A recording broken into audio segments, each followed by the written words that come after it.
Good morning. Good morning, everyone. Let me know if I'm showing up on the pages. I am remote today. Got some crazy hair going on. Day 3 of not having time to wash my hair.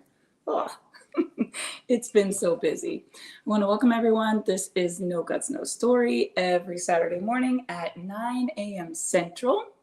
You can go ahead and share this. I am going to add this to another page, so hang tight with me here for 1 minute. I want to welcome everyone. Happy Father's Day. Tell me what you're doing on this amazing Father's Day weekend. Some of you are probably with your children. Maybe some of you don't even have any children. Maybe some of you are with your grandchildren. Lucky you. I am here at my daughter Callie's house. If you notice, it's a little younger background for me today. These two incredible art pieces. I'll tell you about those in a minute. This was not my plan, but some of you are like, I don't even know what that is. But some of you, if you know, you know. Okay, tomorrow is Father's Day. Chris, happy Father's Day. I want to welcome all of you. And for those of you that are just joining and you haven't ever been on my Saturday morning No Guts, No Story, we always get together every Saturday morning right here, 9 a.m. Central, since 2006. I have a book, No Guts, No Story. It's the anniversary of that book this week. So we celebrated that all week with a great special. And No Guts, No Story to me is just being authentic and sharing what it really takes to make it in life, and raising your kids, your marriage, your business, your spiritual life, your physical fitness. Man, I am kicking some absolute butt this month, you guys. I gave a pup. It has been almost a month, and I never really thought that I could do that. But let me tell you what, it is the most amazing feeling, and I'm so proud of myself that I'm doing it. So anyway, I am not seeing the live popping up. If you are on my personal Facebook page, welcome. I'm also on YouTube, on our podcast, and also on 2 Facebook pages. And then I have a team page and an author page. So I'm just trying to make sure that I get it everywhere and that everyone gets this broadcast. So anyway, welcome. I'm going to go ahead and get started no matter where it's at. And the one thing that I want to say to all of you is that if you're watching this and you get some great value from it, please hit the share button. And the reason why I say that is because I could just talk and, waste all my energy on nothing. Or maybe it's going to hit one person who says, oh my goodness, I cannot believe the message that I heard today. So if that is you, I would love for you to drop in the comments what you get out of this. And if you get some great value, please share it. So it's Father's Day weekend. Dave and I have a pretty incredible story growing up. Definitely, we're not fed with a silver spoon, and both of us had single moms at some point in their life. But I will always honor my mother and father, no matter what. It doesn't matter what, you have to honor your mother and father, the good, the bad, the ugly, no matter what.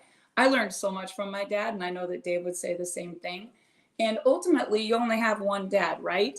I had a funny joke I heard this week, and I have to share it because I literally about spit my coffee out. But I was just scrolling through Facebook, and Lindsay Testa's hilarious husband said, on Father's Day, be sure you thank your father that you're here, because the odds are your mom probably wasn't even in the mood. And I literally almost lost my Starbucks. I told my mom yesterday, she was still texting me last night laughing. She goes, being a woman, that's probably true. Father's Day is a really important day.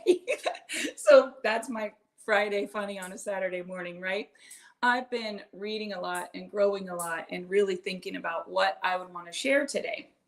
And has my life ever been 100 miles an hour in the last 30, 45 days? So Dave and I were at Dallas Convention probably about 2 months ago, sometime in April. Many of you know, many of you don't know, we have this company with the nutrition. It's amazing. You just stick it on your body. It gets right in your bloodstream. It's exploding. An incredible company called Innovative Nutrition. And Dave and I were there for our annual convention, kicking butt. We're in the top of the portfolio of our partner who owns a lot of the top companies in the industry. And then a couple weeks later, I was invited to speak at the ANMP, which was one of the biggest honors that I've ever had. And in between those 2 Dallas trips, our partner in the Innovative Nutrition Company invited us to learn about an opportunity. Now, I want you guys to write this down. There are going to be challenges always, which are actually opportunities. So take the word challenge and problem out of your mouth and replace it with opportunity. So I got this strange text one day and I said, that's obviously not for me. And Heidi goes, why did we get this text? I said, I don't know. That can't be us. And I said, wrong person. And they said, no, it's not. And they introduced us to a company that's not just a little bitty company, but a hundreds of millions of dollars, $500 million company at one point that has some personal care products. And, you know, I want to share this story with you guys because if there were never challenges, there would never be anybody making a move. If there were never challenges, there would never be anybody making a change. Had I not created a company in 2006 that was wildly successful and then made a decision that maybe wasn't my best decision and then ended up at a crossroads that maybe took me to another chapter that maybe wasn't my best chapter, and I wasn't literally just conditioned and pruned and conditioned and pruned and conditioned and pruned to the point the tree had no branches left, I wouldn't have the new life that I have had, you know, the last 3 years. And that's not fun when you're the one going through it, but it's life. This is life. I want you all to think for a minute about your upbringing. Was it incredible and everything was great and you just were born and your mom and dad were perfect and then you grew up and your life was perfect and then you had kids and their life was perfect? And I mean, I don't know very many situations where it's like that. If it is, I'm so happy for you. You should be so grateful and thankful. You are absolutely blessed. But when I think about success stories and I think about greats, I think about people who have been through stuff that conditioned them to grow, pivot, change, grow, pivot, change, grow, almost die, get back up, grow, pivot, change. Like, that's the only way you get your knowledge and your wisdom. Nobody is getting better when they're winning. Nobody's growing when they're winning. You're only growing when you're getting your proverbial ass kicked. And I said that because drop in the comments how many of you have had it. How many of you have had it kicked? You've been through it. You're sick and tired of being sick and tired, and you just want to be like, I'm done, God. Enough of, you know, seeing how tough I am. They always say God doesn't give anything to someone that he doesn't believe they can, you know, get through it. And some people will say, well, I'm tired of, you know, those conditioning years. But I want to tell you guys, I'm so grateful right now for every single chapter, starting the day I remember knowing my dad. And being Father's Day, you got to think, you will become like the people that you hang around. And we are all conditioned and we all learn lessons and we all become like the people in this household where we grow up. And then one day we get to make our own choices that we can be different. But we always have that foundation. And there are some people who will say, if you knew how I grew up, my dad, my mom, my this, my that, the strongest people I know did not grow up with the best foundation. They made a way. My kids always say, look at dad. I mean, my gosh, look at dad. And I always think that's one of the greatest compliments because Dave has been through a lot, but he's still all love, strong, growing, learning, setting a great example, finding the good, not making excuses, always making a way, not focusing on the negative, always finding the good, always reframing it, always learning the lesson, and always getting better. And if I could challenge you with anything today, it is that you are from a championship bloodline that has nothing to do with your dad, other than maybe it is his fault and your mom wasn't in the mood. Maybe that is not even a joke. But you know what? I will tell you, I have not seen my dad. I think Dave and I have been married 30 years, and we've probably actually gotten together with my dad 4 or 5 times, you know, since Brooklyn was born. But I love my dad. And I am who I am today because of my dad. Even though my dad left, even though I didn't know where he was for 4 or 5 years, we found him right before Dave and I got married. And I still had him walk me down the aisle. I cried the whole way, but I still did it. I will tell you, I would not be the girl that I am today without that. He made me strong. He made me resilient. He made me find a way. He made me work for everything I ever got. He made me a dreamer. I mean, as a little girl, we would literally drive around in Salina, Kansas with the Shopper's Guide, which was this newspaper, and we would look for junk like an old pontoon boat to paint and recarpet, and my mom would reupholster the seats, and we would sell it so we could go on vacation. We would look for an old trailer house that my parents would buy, and all of us kids would paint it with that aluminum paint, and then we would skirt it, and then we would winterize it, and then we would rent it. Like, we bought a putt-putt golf course in Salina, Kansas, 80 miles from us, moved all the parts and all the pieces, put it in the middle of the campground they started, or they purchased and then rebuilt. And we redid all the carpet on every green. And I would sell the $2 putt-putt tickets, and people would come and play putt-putt. And they taught us how to be an entrepreneur. Now, I was never a sports person, but my husband, Dave, is going to join me this morning. I think he's just getting ready somewhere, but he's going to bring his coffee. I was never a sports girl. I worked 3 or 4 jobs from the time I was 12, 14, 16. I mean, I was working when you were too young to be working, but they were under the table paying you to wait tables, to do dishes, to teach dance at the, rec center. Like, I did everything. And I was never a real smart student. There's no way I would have made it on a sports team. I would have been ineligible. But I always tried to get out of school, skip school to get somewhere to make some money. Get out of school to go get my brothers and sisters from daycare so my mom didn't have to pay so much.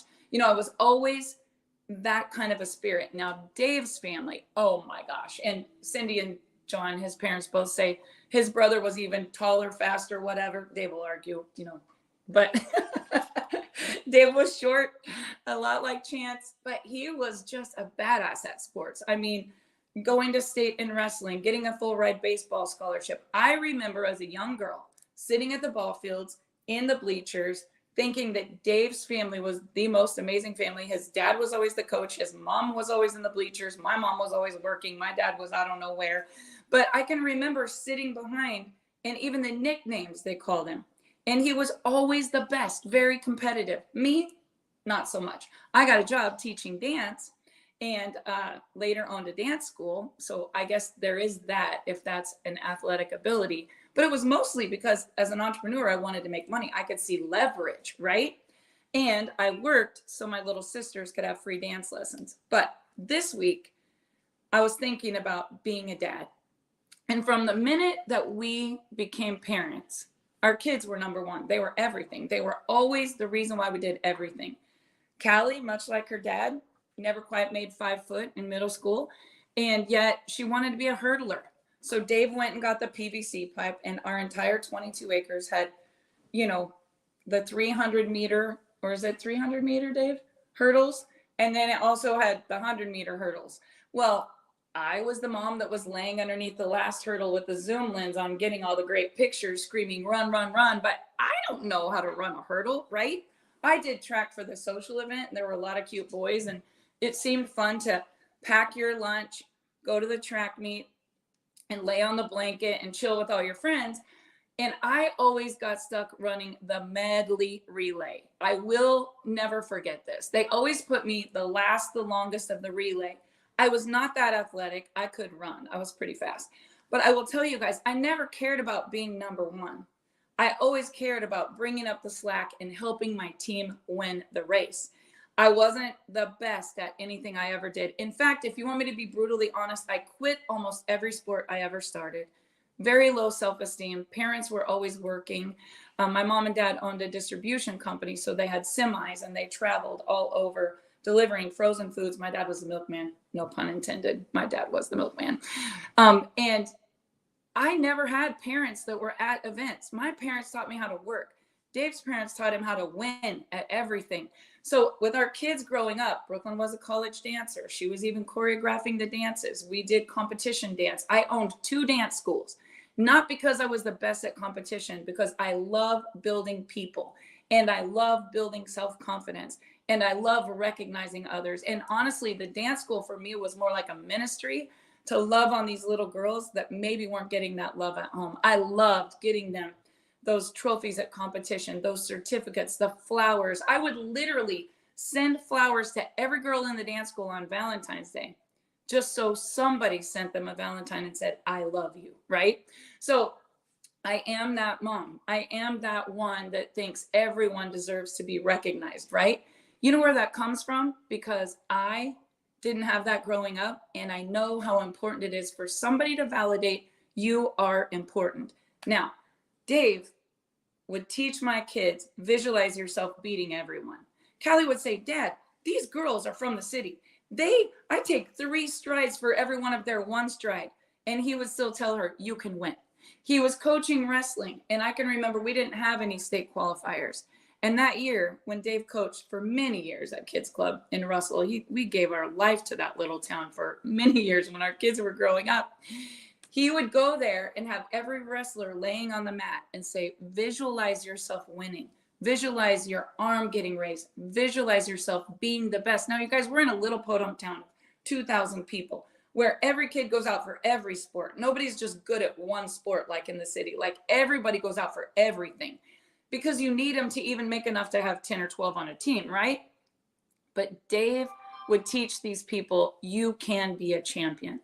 And raising kids with this man, I learned what it's like to be competitive, what it's like to be the best, what it's like to be the one on the podium. And Callie did win state track. She did win, different competitions in dance. She did go on to cheer at K-State. I will tell you, that was not me. That was absolutely not me. That was 100% their dad. But there are a lot of kids that don't have that dad.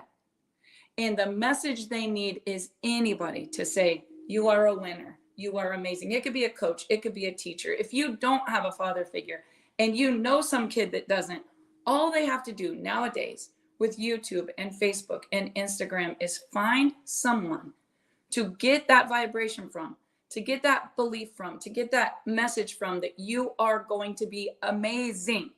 And it's all about the visualization, the personal imagery, and what they really see themselves being. That year, Dave told the boys, if you all make it to state, I swear to God, I'll shave my head or let you paint my hair pink. And that year, did we have 12 or 13, Dave? 12? A bunch. And Dave did get pink hair on the cover of the little newspaper. And he did create a whole bunch of champions. I think back to my upbringing, and I could have wasted my entire life saying, but you don't understand. I got my ass beat. My parents were never home. We didn't have this and we didn't have that. And I had to work 5 jobs. It's like our parents saying, I had to walk a mile to school one way with no shoes on. Nobody wants to hear about how bad it was or how bad it is. People are either going to get energy from you or they're going to get energy sucked from you. And some people spend their entire life talking about what happened when they were 10 or 12 or 15 years old. And my kids say this all the time. Dad could just play this song. His dad is sober now for 22 years. We saw him yesterday. And we were talking about the struggle of people and addiction. We were talking about, Dave lost his only brother to suicide, and there was a lot of addiction. And Dave could play that song forever and be sad and broken and depressed and poor little old me. But instead, we found a way to be understanding, compassionate, more loving. And some people will never get this bone in their body. But when people are down, you got to be the light. You got to be the one that believes in them and encourages them and says, you can find a better way. You can make a better way. Now, we could rehash that for 22 years. Maybe we could have, maybe we couldn't have. That's something that we can never solve. But there are so many kids right now that I see that are struggling, that do not have a father figure. They don't have that dad that the minute they were born said, I'm never going to not be here for you. They're lonely. They're shattered. They have no idea what to do or where to go. This message is for them. I read a book once by Desi Williamson called Get Off Your Assets. And we paid $30,000 for him to speak at one convention for 40 minutes. And at the time, people said, that's too much. That's too far. Oh, my goodness. But he was one of 7, all in prison or dead or gangs or missing. He was the only one.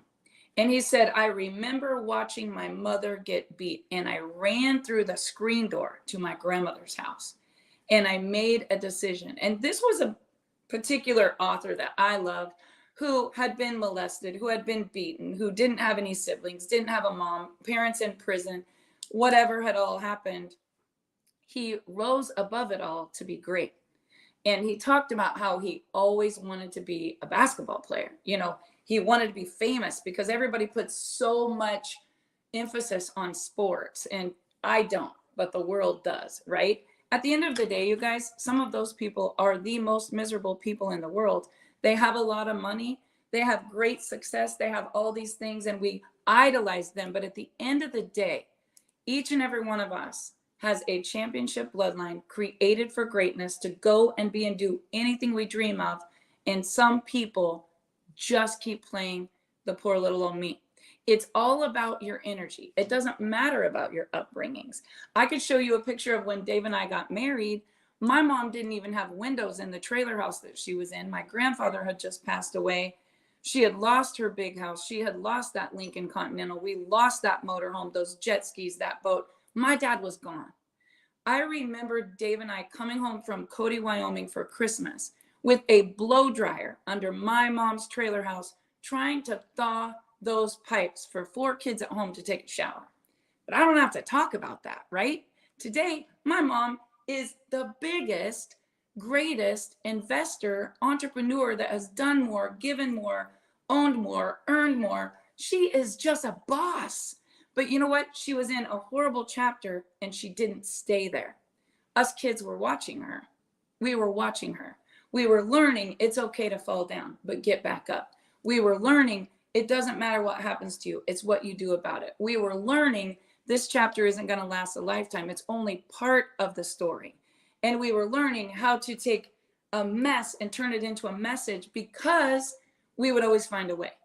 I'm one of 5, the oldest. Nobody has a college degree. Oh, I take that back. I think my little sister Tracy might have got an interior design degree. I don't know if she finished or not. Maybe. I know it was a small school by Wichita, Kansas. My brothers went to a trade school, like how to spray for bugs or how to work on cars. And all of them, every one of my brothers and sisters is a 6 or 7 figure earner in business because they learned one thing. And I'm going to help you with this. You are great. You can do anything you want to do. No time ever will talent beat a big dream and hard work. No time ever. Watching my kids cross a finish line when they're not very tall. Watching my kids get their arm raised when they're not very big. Watching them start businesses. And when we're here at Callie's this weekend, because she decided 2 months ago that if Darian was going to be overseas playing sports, she was going to find something she could do online. Now, she's a content creator. She's incredible at business, all kinds of businesses, an Airbnb, cars on Turo, content creation, an Instagram, a Etsy store, a traditional CBD store. Like, this girl never stops. She's like somebody I know. But I will tell you something. For 60 days, she said, I have got to pass this test, Mom. It is so hard. I cannot imagine. I wonder how many times I'm going to have to take it. And you know, no matter how hard she studied, this is what we said. Visualize yourself getting a really good score. What do you need to get on it? Oh, you got to get a 75. Most people take it 3 or 4 times. 2 days ago, Thursday, 11:30, she's going in for this testing center where there's doctors and lawyers and everybody passing boards and exams and bars and whatever. It's a big testing center. 2 or 3 hours it would be. Of course, I told a few people, pray for Callie. She's taking a really hard test. But you know what I said to her? Visualize yourself seeing the score and you win. And 3 hours later, oh my gosh, Mom, you wouldn't believe how high I scored on this test. I can't even believe it. It was like an 86 or something. It was crazy. And then it sinks in like, wow, I just passed this test. Now I can help people get loans. Now I can work from anywhere, from my computer. But it took hard work. It took sacrifice. Some days there wasn't any time to do anything fun. It was just hard work and sacrifice. And if there's anything that my dad did teach me, mowing that entire campground by hand, mowing and weeding that entire putt-putt, loading crates of milk and ice cream and the old cream cans and everything onto those semis, washing the semis on the weekend, reupholstering those pontoon boats, fixing up rentals, working at the grocery store my parents owned, When I wasn't even old enough to count change, you guys, he taught me how to work. And if you are a dad and you're listening to this, I'm telling you, the things you teach your kids, they will never forget. It's not about what you give them. It's not about the money. It's not about all the things. It's the time you spend and the things that you teach them. Because when you're not here anymore, they're going to be continuing to be that great person based on a foundation that was built. And I asked Dave to join me today because I know that there are a lot of times that people go through crap and, you know, they want to talk about all the crap that they're going through instead of all the good. And it's just perception. So I guess the question is, how do you visualize yourself being a champion when you're getting your proverbial butt kicked? The camera's right here. So if you look up there, we look cross-eyed. We got to look over here. Gotcha. Right here.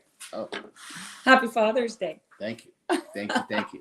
Happy Mother's Day. Dave said, why are you putting me on this? Well, Yeah, I want to pay tribute to the most amazing dad. And for those of you that are missing your dad, I see a lot of you in the comments. My heart goes out to you. Call your dad today, no matter what. Someday you might not be able to, but today we're spending the day with Callie.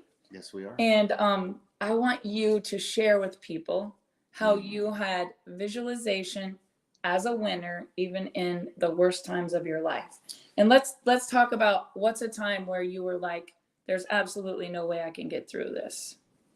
I think I was really lucky to have the ability to read and set goals. I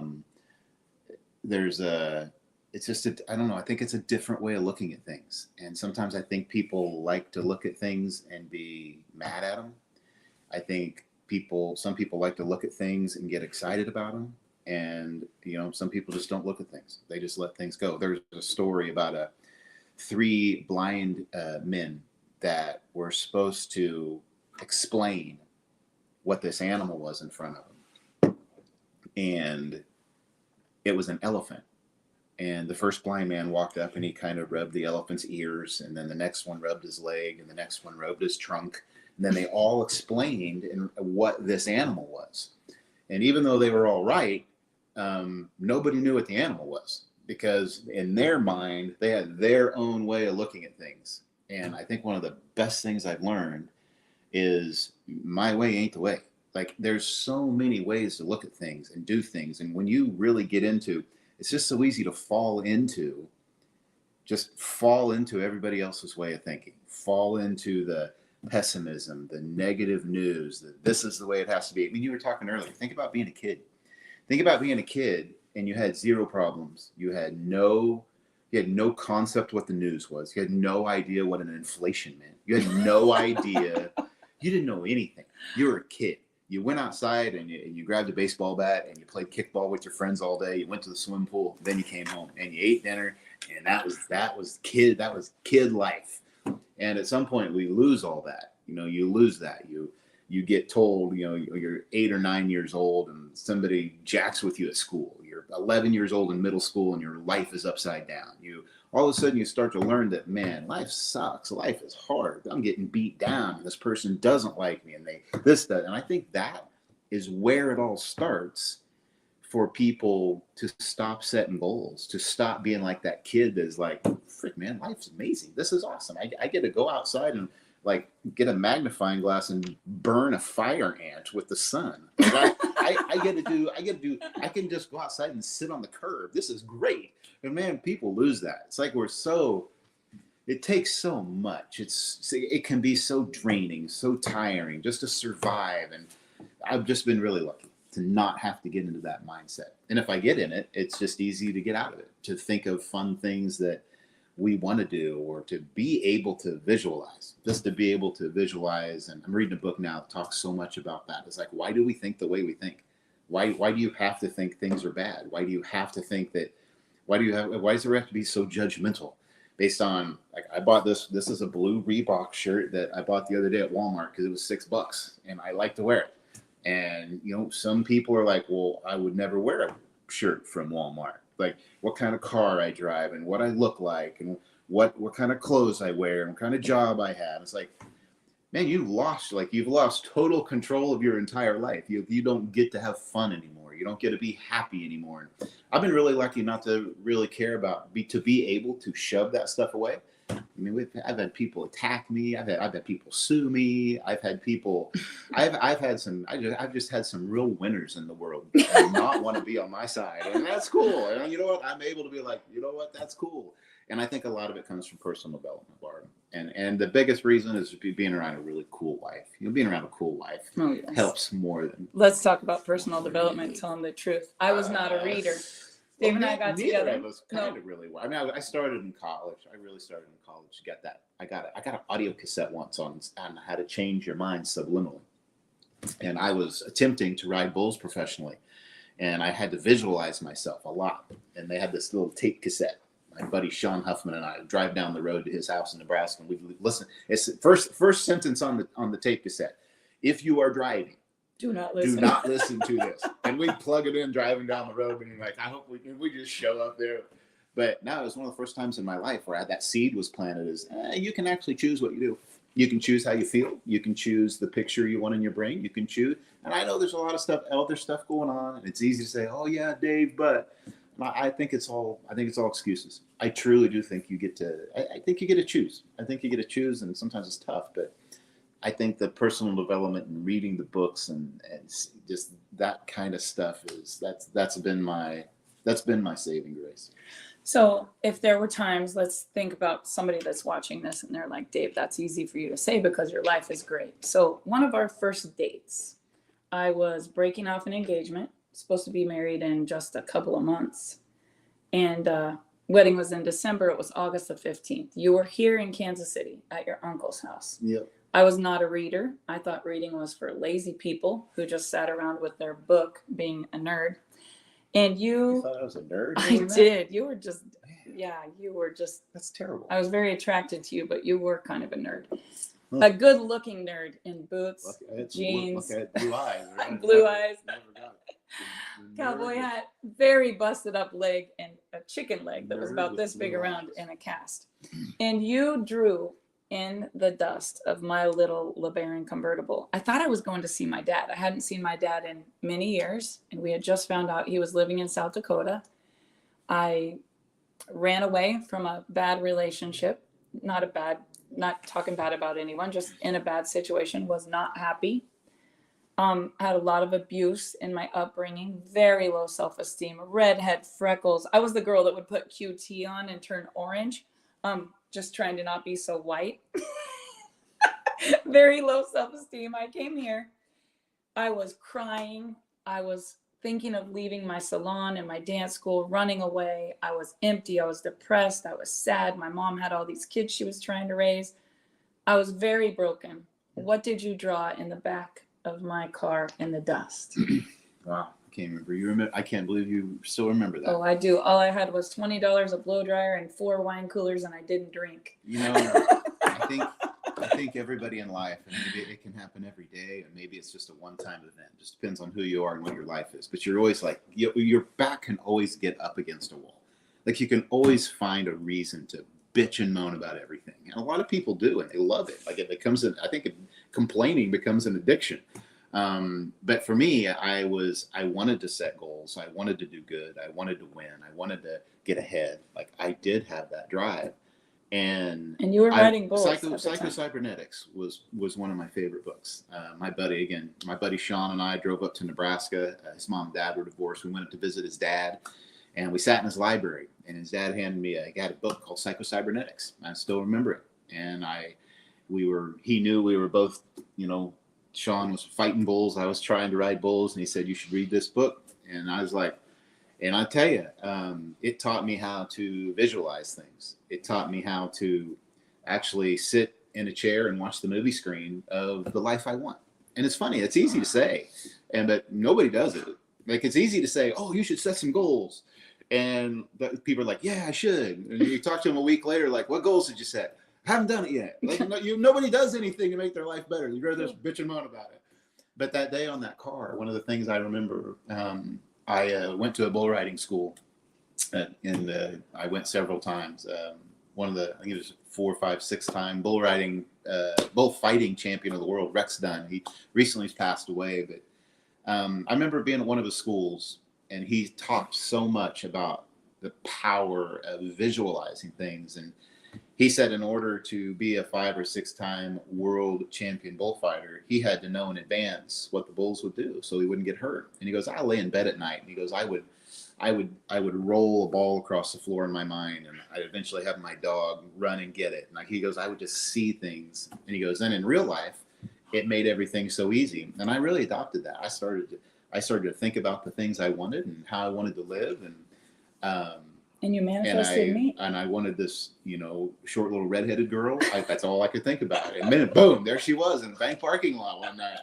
But no, I remember on the back of the car, I remember one thing Rex always said. He goes, especially when you're crawling down on the back of a bull or one's chasing you across an arena, and that's your livelihood.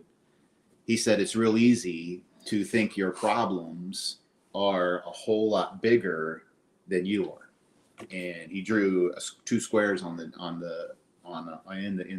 dust in the arena, and he said, you are always bigger than any problem that you have. He goes, you can take every single problem you ever have and make a little tiny square, and that always fits inside of you. And he goes, and you can always throw it away. He goes, most people, they make their problems bigger than themselves. And he goes, and you'll complain about it for 10 or 20 years. Like there's people today telling the same story they told 30 years ago, and it's affected their life for 30 years. Or in reality, if they'd have rewrote that story when it happened, and reframed it to maybe be an okay thing, then now for 30 years, I can move on to the next thing, and I can move on to the next thing. Everybody in the world has had stuff happen to them. And it's not that thing, it's the emotion. Like I had a younger brother, my only brother, commit suicide. That emotion was very much sadness and a little bit of anger. Well, you've been through the same thing. We've all experienced sadness. We've all experienced anger, but you can hang on that event that caused it, or you can find some good and get over it. It's your choice. I mean, I think sometimes it's just fun to 24-hour news stations are a perfect example. They're the most watched things in the world. They have nothing positive to say about anybody. I don't care which one you watch. All they do is trash people, and we love it. Oh, I can't wait. Who's going to get trashed next? It's like, that's a great way to live. And then you wonder why you're not accomplishing goals and getting ahead, and you're a pessimistic bump on a log, weed on a dill pickle person. There's just some people that walk around all the time. It's like, they're just mad all the time. It's like, this cup of coffee, it's blue. I hate blue. It's hot. It's black. Like, geez, really? Like, and there's a lot of people that live that way. It's like, and you don't have to. You don't have to. I've just been lucky. I've been really lucky to have the right books, the right person to help me set goals, and you. So I think of times where maybe it was the worst of times. There are a lot of people right now that are struggling. They can't pay their bills. I had a lady last night. We recently acquired a company that we're trying to help. And the lady messaged me and said, I'm living on Social Security. Like, I'm used to my $500 a month, and I'm just stuck, and I have nothing coming in, and I don't even know where to go. And I said, well, the first thing we have to do is visualize not 500, but 1,000 by the end of the month. And I've learned all this from you. It's this visualization of where we want to be and acting like we're that person. So let's take 2001. Your brother passes away, then the company we're top earners with goes bankrupt. We have no income. How in the hell? Remind me how we did this to just come back out on top even faster. How do we do that? I think it's just having the ability to look ahead and look forward and know what you want. Like, a good example. I never thought of myself as getting on stage and speaking to people and being a speaker. And when my mentor asked me one time to go speak, it was the sickest I'd ever got. I was more nervous than I'd ever got. I think I actually called you from where I was in South Dakota. You were throwing up in the room. I was going to come home and tell him I had a devastating disease or something. I didn't want to be there. And everyone in the seats was making 10 times more than us. But something switched. I immediately thought of the next week, maybe sitting on my fishing boat in the lake, catching fish. I jumped forward. I was in a terrible situation I didn't want to be in, but mentally I went forward to something I love, and it erased everything. I went on stage. I did amazing. It was incredible. I've been asked to speak a million times since then, but it's because I was able to think of something fun for me. I love to fish. I love the outdoors. I love to, I'm at my daughter's right now. I love to play handyman. They joke, I'm Dave the Do-It-All.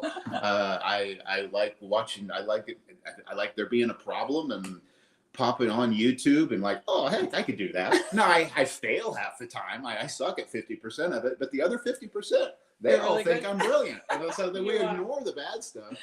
But I think being able to visualize, it's the most important thing. Most important thing. I mean, I'm reading a book right now that talks so much about that. About, people always look at people and say, yeah, but you have the choice. And then you sit there and go, but do I really? Like mentally, do I really? When you're in that spot and you feeling terrible and you don't have the money and you are in a situation where I do have it's almost like getting a flat tire on the car. Life can be like getting a flat tire on the car. You're not just going to sit in the car with the flat tire for 30 days and wonder if somebody might help you. You immediately jump into action. Do I have a spare? Do I need to call somebody? Do I need to fix the tire? You make things happen, and most people don't make things happen in life. You get in life, you have the flat tire, and you just sit in the car and wonder why the tire went flat. Well, it's a tire. It's supposed to go flat at some point. Like, you've got to be able to visualize the things you want to do. Find those things you love. And, if I ever find myself in a sucky situation, nowadays, within 10 seconds, I'll think of 2 days from now. Like, I know I was coming here to Kansas City. I was excited to come here and chill with Callie and Darian and have a great weekend. I can just think of so many things. I know on Wednesday, I get to go to my lake house. I know Barb's she's got some stuff going on, and we're going to meet up on Saturday or Sunday, but I get to go Wednesday, and I get to do a couple things to surprise her before she gets there. And I'm already thinking about putting the boat in the water and why. And I'm just always thinking ahead to the things I love and I want to do. And if you do that, it makes right now, like, I got shit going on in my life. Who doesn't? I mean, we all do. But if you think ahead, how good am I going to be for other people if I'm a pessimistic, blah, blah, blah. Like, it's so stupid. Yeah. It's so stupid. In the world today, how mean people are, yes, how they are. The weird things people say to others and treat others just based on, the human beings have forgot that we're all human beings and we're all the same. I mean, we're now rating people based on what color they might even like, or what political party they're a part of, or what kind of car they drive. I mean, oh my God, it's electric, but this is challenge. You're taking the oil industry away. And, oh, you drive a pickup, you suck. We need to go green. And it's not just, oh, you should look at my way and we should compromise. It's like, you're stupid. I mean, it's just so, it's impossible. It's like almost. Fifth grade. Like fifth grade. But again, even with all that going on, you got to sit back and chuckle. But how about you? Be selfish. How about be a little selfish and set some real goals for yourself? I mean, if you truly did sit down and watch a movie screen of the next year, what do you want the next year to be? What do you want the next 12 months to be? Because if you don't write it down and decide it and think about it, the world will. Fox News will fix you. They'll get you. CNN will tell you how you're going to live. Mm-hmm. They'll tell you about everything wrong that's going on and what's going to happen in your life. And you'll live the next 12 months and you'll buy into everybody else's philosophy except your own. Yep. And the only way you can have your own philosophy is to think ahead of those things that you love. Even when we go through stuff. We're going through stuff right now. We always sit down, and think of the fun stuff. But can you think, we're already thinking about buying a couple new homes, and we got in this Airbnb deal recently. And we literally just got our first check. We made our first money from an Airbnb thing we have. And you would think we were a kid that just bought a $10 wagon, painted it red, and made $20. Yeah, like I feel that way. Challenge. I don't even care about the money. It's the feeling of, my gosh, we did something. We did something cool. And I don't know, we've been really lucky to always. Luck didn't have anything to do with it. It was hard work, but we were fortunate. To want to do things. I think you got to have that desire and that want and that drive. And if you don't have that drive, fastest way to get it is think about the next 6 to 12 months. Where do you want your life to be? You can be there. You can have it. Then it's yours. It's your life. And unfortunately, we let everybody else out there choose for us. We listen to everything except our own mind.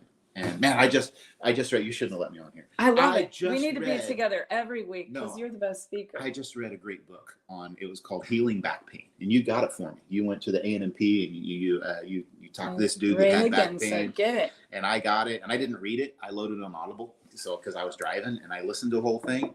Amazing book. It was talking about TMS and how so many people, the pain they feel in their body, it's unconscious. It's in your not your subconscious mind. It's in your unconscious mind Because of things that everything happened you've to you. heard.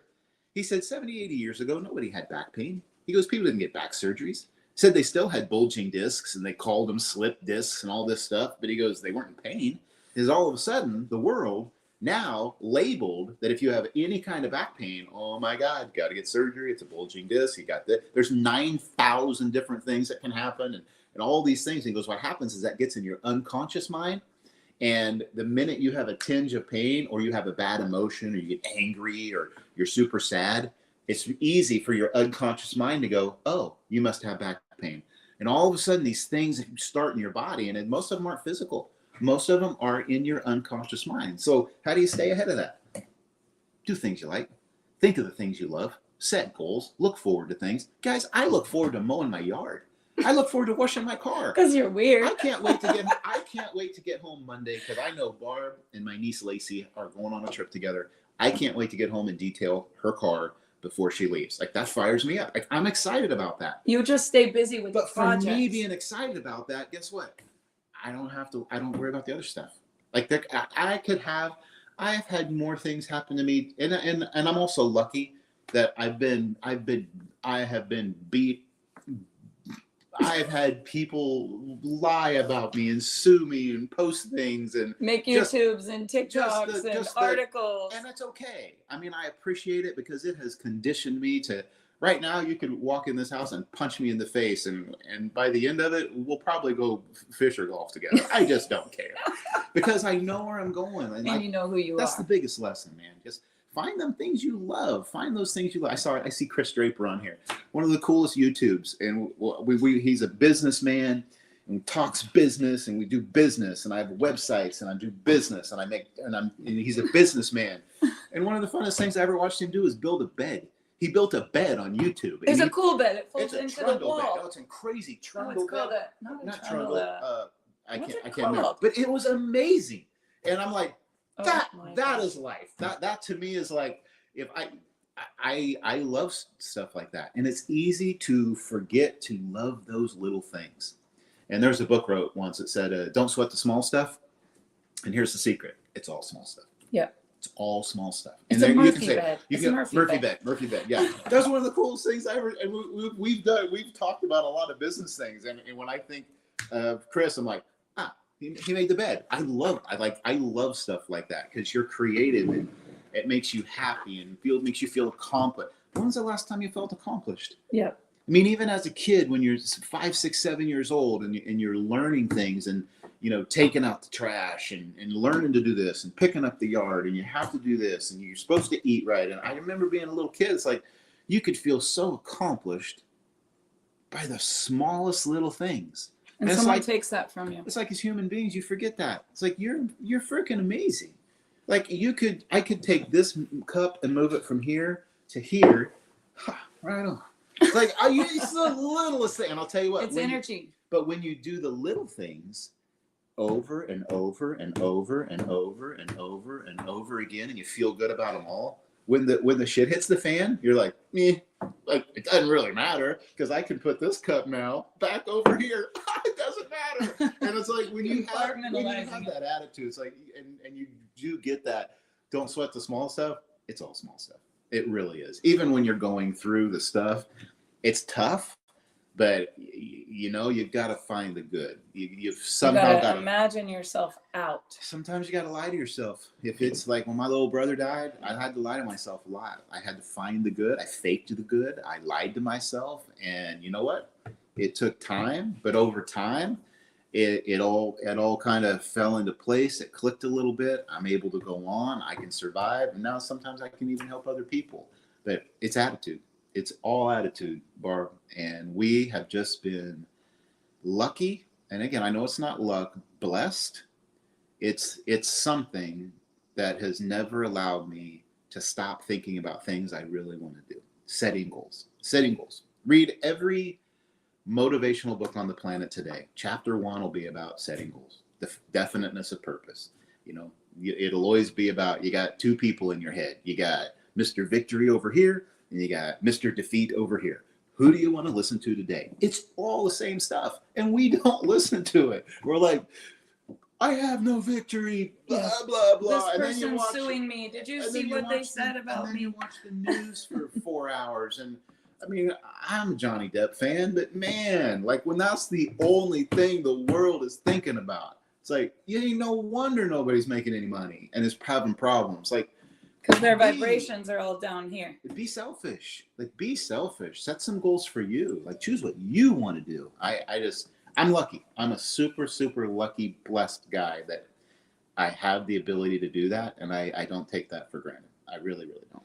And I listened to you say how grateful and fortunate and lucky you are with a mom that has been battling cancer, a family that has struggles with addiction. My mom was in a car wreck a couple of years ago where she should not have lived and broke practically every bone in her body.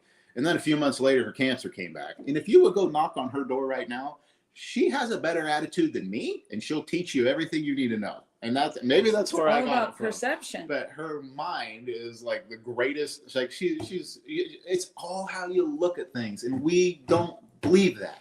Like, no, that's not how it is, Dave. It's like, you have the right to be wrong, but that is how it is. I mean, how you look at things is what you're going to get. Well, and I think every day we try to feel good now. If there was a tattoo that Dave would get, it would be feel good now, because you can change your thinking and your vibration in a minute. 10 seconds. And we do it every single day. 10 seconds. Somebody will text me, did you see what this person said about you? Did you read this? And me and Dave laugh. So like, awesome. We're taking the tomatoes because we know that we know that we know who we are. We know what we're doing. We know where we're going. We're building a company that will be the fastest growing company in the industry of direct sales. We see it. We imagine it, just like those kids on the wrestling mat. And we know if that's what we're going to do. We've been working 12-hour days. That's why Dave can't wait for next Wednesday to put a boat on the water.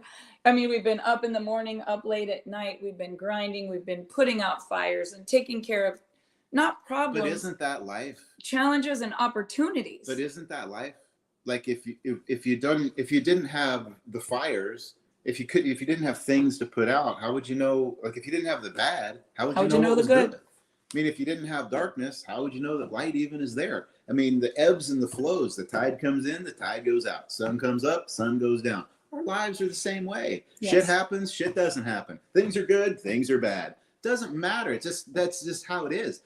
How you close that little gap, that's the secret. I mean, if you can figure out how to get through kind of the sucky times in your life, you just mastered life. Stay there all the time. Feel good all the time, no matter what. Always find the good. And if you can't, lie to yourself. Have fun with it. Jump up and down about it. Oh my God, I had a flat tire. This is the greatest thing in the world. I get to buy a new tire. I've been needing to buy new tires. Maybe I'll get 4 of them. Maybe I'll replace all 4. But I don't have any money for them. Oh, thank goodness the axle didn't break. I mean, it sounds so stupid, but life is just, man, you do get to choose whatever you want, but you can't let everybody else, you can't let the news and other people, you can't let them, I mean, they're there, but you can't let them, you're still number one. Remember, your problems are this big, you're this big. You're always bigger than anything else around you. So there's people that are watching and they're like, I would love to be number one in my company. I would love to be a better parent. I would love to be off these things I'm addicted to. I would love to lose the weight. I would love to make the money. I would love to get through this divorce. Or, I mean, there's a lot of bad stuff happening to a lot of good people. There's friends of mine on here right now who have just recently buried a child. And, you know, the other day I got a message from someone that thought their life was bad because of some products they couldn't find.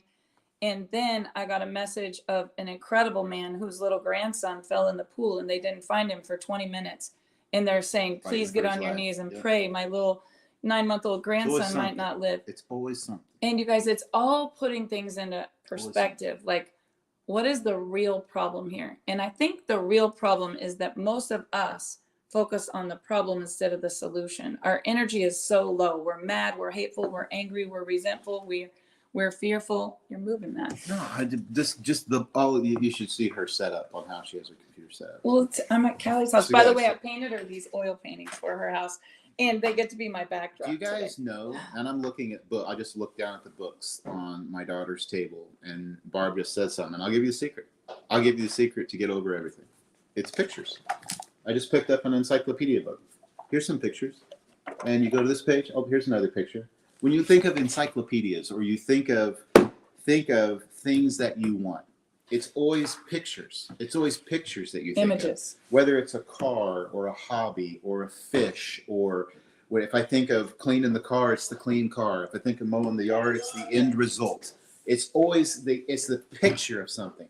We're human beings and we think in pictures. And I prove it. Don't think of an elephant right now. Whatever you do not think of an elephant. And you can't help it. It's just how our minds work. So when you're in a bad situation, or a situation maybe you don't want to be in, or you've heard some bad news, even if it's sad news from someone else, somehow you have to immediately plant a picture out there. Plant a picture of some hope. Plant a picture for you. Plant a picture Where you for want to them. be. It's a picture, and maybe that's just for me. That's how I. That's just how I do it. I got pictures of everything that I want to do and where I want to go. And my F-250 Ford pickup has 90,000 miles on it. And about 8 days ago, Barb looked at me and said, "I wonder if you ought to get a new truck." And I'm like, "What? New truck?" And within 8 minutes, we were in a Ford parking lot driving around, and I didn't see nothing I liked. Nope. But since she said that, and you planted that seed, since she said that, man, I got pictures of new trucks in my head, and I can't wait to think I'm. Makes you want to work harder. So you just gotta, even when times are really, really bad, and even when I even think about that when my brother passed away, I had 3 kids and an amazing wife and a family, and I always pictured being good for them, doing good things, moving forward, still having that great family, and not letting something like that destroy a life. And I don't know, just putting pictures out there. It's all about the pictures to me. And I don't care. And it can be making, I love coffee. I could walk over to a Keurig and put in a new coffee pod and feel just as good as if I hit the lottery some days. Feel amazing about the little things. Such a big deal. So the moral of the story, whether you're a Can dad, I be done now? This you is can be I done. it's Father's Day. I know it's Father's Day. It's all about the image. So we started a little bit late. I apologize. I need to jump off here. My amazing co-CEO is doing the training on our company page today. We're late. Yes. We're in trouble. I just want to end Okay. with. Good to see you guys. Well, you're not leaving. Yes, I am. Okay. Okay. So I'm reading a great book. Think of some pictures. Get some Yeah. good pictures. Get your pictures. Get your dream board out. And all of your problems are this big, and you are this big. Like you're bigger than everything out there. Any amount of news you hear, anything anybody can tell you, any bad news you hear, that's a tiny little fragment of news that is one tiny little thing that you heard in your lifetime. Figure out a way to get over it. Plant a better picture. Plant a better seed, and get over it in 10 seconds. And then you don't have to wait 10 years. Yeah. And then if you do it in 10 seconds, it gets your life. Oh, I can go here. And you wonder why great things happen to people. So I'm like, a person's so lucky. No, their attitude is so good. The world lets them be lucky because they have just constantly, that's okay. Oh, that's okay. Oh my God, did you hear? I did, and it's amazing. And here we go, and let's go. And in today's day and age, you got to do it more than ever. That's for sure. Well, I remember one time our oldest daughter came to Dave and she was struggling with an addiction. And she said, "I literally feel like I'm going to die." We were in shock. What did you tell her? You said, think about tomorrow, and think about 2 days from now. 2 days from now. Where do we want to be in 2 days? Where do we want to be in a week? Hold that picture. You don't have to plan your life out 5 years from now and have the fairy tale life. If you're going through that battle, what can we do tomorrow? What fun thing can you do tomorrow? What do you like to do? What hobby do you like to do? What would make you feel good right now? And man, the longer you can hold that picture, I've gone as far to put pictures on the front of my phone. Back in the day, I had them on the visor in my pickup. I'd draw a stick man with a fishing pole and a boat and put it in my pocket, just so that I knew and would remind myself every time I felt my pocket, fishing boat. And I didn't have a fishing boat, but I knew what I wanted and these things I wanted, and this is how it makes me feel good. If you can keep the things in front of you that make you feel good all the time, the other stuff is always going to be there. You're never going to get rid of the other stuff that doesn't phase you. It goes off your water like off a duck's back. Doesn't even matter. And then all of a sudden, it's not just the news anymore that doesn't bother you. The things that happen to you personally don't bother you. You know how to address things. People can attack you. People can drag you through the mud. People can do whatever they want, and you still find a way to like, because you just know who you are. You've conditioned It's the yourself. person that you become in the middle of it. So I'm going to end. Happy Thank Father's you, Day. Dave. So in this book, I ran across an incredible poem. And it's crazy because even when Dave's mom was diagnosed with cancer with 3 months max to live, we were imagining that Lola was going to be born in 9 months. And she was like, I will be there. Hold the image, you guys. I hope you got something out of today. But I'm going to end with this. It's up to me. I get discouraged now and then when there are clouds of gray until I think about the things that happened yesterday. I do not mean the day before or those of months ago, but all the yesterdays in which I had the chance to grow. I think of all the opportunities that I allowed to die and those I took advantage of before they passed me by. And I remember that the past presented quite a plight, but somehow I endured it and the future seemed all right. And I remind myself that I am capable and free, and my success and happiness are really up to me. So no matter what you've been through or no matter what you're going through, imagine yourself winning, see yourself with your name in the lights. And if I could say anything to you, act today like the girl that is that person you want to be. When you're broke, act like the $1 million earner. What do they say? What do they read? What do they talk about? Do they gossip? Probably not. Do they focus on themselves? Probably so. Do they watch the news? They probably don't. Do they focus on the problem? Are they creating the problem or the solution? And I'm telling you guys, this past 12 months will go down in history as the most.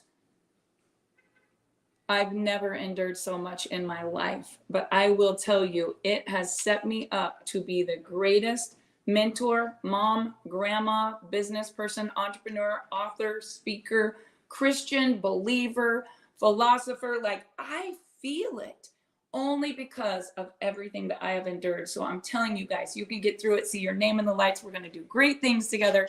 And for those of you that are dads and someone shared this with you, I hope you're inspired. I happen to have an amazing dad that taught me a lot, even though he hasn't been in my life a lot. And I'm married to an amazing dad who created 3 of the most incredible children on the planet. And every day we want to set a great example for them. And I hope that you look in the mirror and you say, no matter what I've been through, some little one is watching me. Somebody is watching me. And I am going to set the example. Never focused on the lack of, but what can be. Never focused on the bad, but what is going to be good. And always focused on being a light that brings hope to so many other people. So if you got something out of this, please share it on your Facebook wall, tag a friend, and I hope all of you have an amazing Father's Day. For those of you who are missing your dads, virtual hugs to all of you. But I'm telling you, we have one Father. We all come from an amazing championship bloodline, and he created us to be great. And that's the one you really need to look to. Have a great day, everyone.